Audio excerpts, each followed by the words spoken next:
अस्सलाम वालेकुम स्टूडेंट्स, मैं हूं रज़ा और मैं आज आपको Pitman short hand complete course का लेक्चर नंबर 4 पढ़ाने वाला हूं। लेक्चर नंबर 3 में हमने देखा था ज्वाइनिंग ऑफ कॉन्सोनेंट्स और पंक्चुएशन। लेक्चर नंबर 4 में हम आज पढ़ने वाले हैं शॉर्ट फॉर्म्स और उसके अलावा फ्रेजिंग। इन दोनों के बारे में डिटेल से बताऊंगा आपको कि शॉर्ट फॉर्म्स क्या हैं और फ्रेजिंग क्या है। शॉर्ट फॉर्म जैसे कि नाम से पता चलता है कि शॉर्ट करके लिखना है। शॉर्ट फॉर्म्स क्या है, किस तरह लिखते हैं, ये मैं आपको बताने वाला हूँ। कुछ शॉर्ट फॉर्म्स मैंने लिखी हुई हैं, ये बुक पर भी मौजूद हैं, आप वहाँ से भी देख सकते हैं। इसके बाद लेक्चर नंबर 5 और 6, 7, 8 इसमें मैं आपको वावल सिखाऊंगा और उसके बाद फिर हम बुक से काम किया करेंगे, बुक को देखकर, और आपको पेज नंबर भी बता दिया जाएगा कि कौन से पेज नंबर पे हमारा लेसन है। तो आज के लेक्चर नंबर 4 में शॉर्ट फॉर्म्स को देखते हैं। बी को शॉर्ट हैंड में कैसे लिखते हैं, ये मैंने सिंपल बी लिखा। ऑन द लाइन बी लिखा, इसे कहते हैं बी, ये इसकी शॉर्ट फॉर्म है। उसके बाद इट को शॉर्ट हैंड में कैसे लिखते हैं, सिंपल टी लिखेंगे ऑन द लाइन, इसे कहते हैं इट। उसके बाद डू को कैसे लिखते हैं, डी ऑन द लाइन लिखेंगे, ऑन द लाइन डी लिखेंगे, उसे कहेंगे डू। उसके बाद मेरे पास है विच, चे लिखेंगे on the line, on the line चे को विच पढ़ा जाता है शॉर्ट हैंड में। उसके बाद दी है, सिंपल डॉट लिखेंगे, इसका मतलब है दी।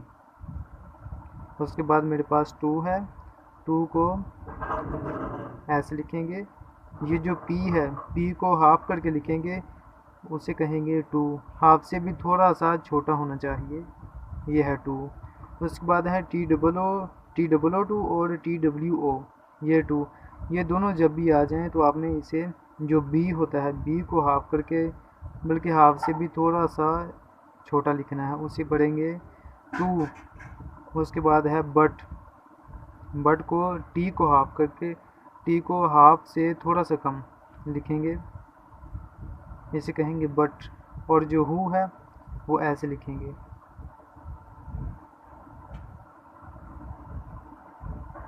और उसके बाद मेरे पास है हैव को शॉर्ट हैंड में कैसे लिखते हैं, जो वी स्ट्रोक है उसे ऑन द लाइन लिखेंगे, इसका मतलब है हैव। उसके बाद मेरे पास है थिंक को शॉर्ट हैंड में कैसे लिखते हैं, सिंपल इथ लिखेंगे, उसे पढ़ेंगे थिंक, यह है थिंक। और उसके बाद मेरे पास है देम को कैसे लिखते हैं, यही जो मैंने थिंक लिखा हुआ है इसे गहरा करेंगे, जो दी है, दी को ऑन द लाइन लिखेंगे तो इसे पढ़ेंगे देम। उसके बाद मेरे पास है वास, जो जी स्ट्रोक है हमारे पास, जी स्ट्रोक को ऑन द लाइन लिखेंगे तो इसे पढ़ेंगे वाज, ये है वाज। उसके बाद है मेरे पास शल, ये जो इश है, इश को ऑन द लाइन लिखेंगे तो इसे पढ़ेंगे शल।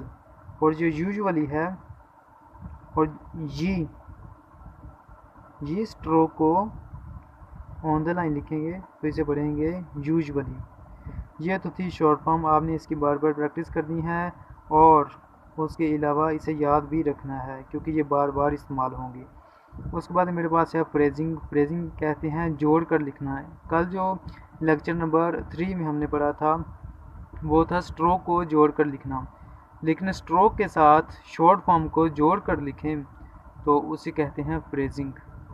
ये है टू द, ये हमने अभी पढ़ा जो है टू, और ये द, लेकिन ये टू और दी के लिए छोटी सी टिक लगा देंगे तो इसका मतलब है to the, to the, to the, to the. उसके बाद है बी द, ये मैंने बी लिखा, ये वाला बी, और उसके साथ टिक लगा दी छोटी सी, इसका मतलब है बी द। उसके बाद है डू द, ये मैंने डू लिखा, ये वाला डू लिखा, उसके साथ ये टिक लगा दी, डू द। उसके बाद है विच द, ये मैंने विच लिखा और ये दी विच द, ये वाला विच है, विच द। तो ये थी शॉर्ट फॉर्म्स और फ्रेजिंग। आई होप कि आप समझ गए होंगे शॉर्ट फॉर्म्स और फ्रेजिंग को। यह स्पीड को इंक्रीज़ करने के लिए बहुत ज़रूरी है।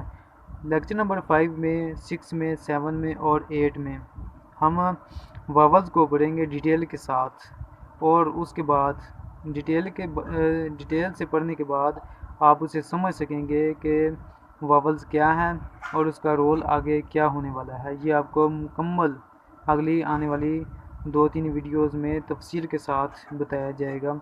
तो आई होप कि आप समझ गए होंगे। तो फिर मिलते हैं अगले लेक्चर में, लेक्चर नंबर 5 में। तब तक के लिए अल्लाह हाफिज़।